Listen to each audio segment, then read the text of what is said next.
Chris in Creel Springs, Illinois. Well, it's an interesting sounding place. Hey, Paul. Hey, Chris. I love your daily videos. Well, thank you. I appreciate it. And I love the fact that you're taking the time to watch them. I was in my 20s from 1975 to 1985 when Japanese companies ruled the world of home audio. Pioneer, Kenwood, Sansui, Nakamichi, Sony, Yamaha, Sanyo, TIAC, Aiwa, and Akai. Those were the big names, and indeed they were. Some of these companies are still around, but mostly these companies have all but disappeared. What changed? What is your opinion on why there was a seemingly rapid decline in these companies' popularity since the 1980s?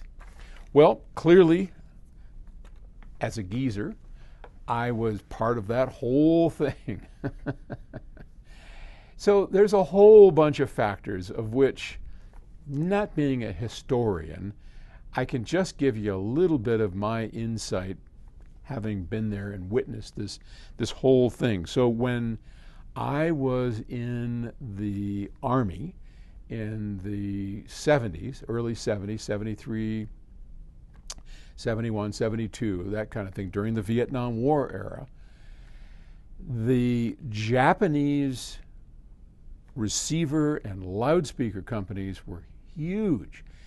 We had military forces certainly in Asia, but all over the world, big time.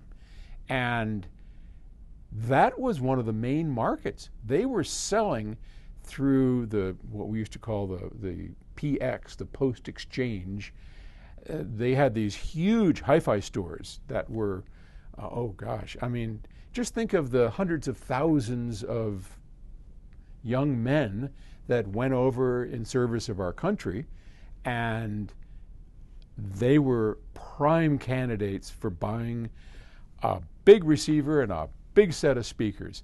My friend Arnie Nudell, who has passed on, but he was the founder of Infinity and the chief architect of Infinity Loudspeakers Forever.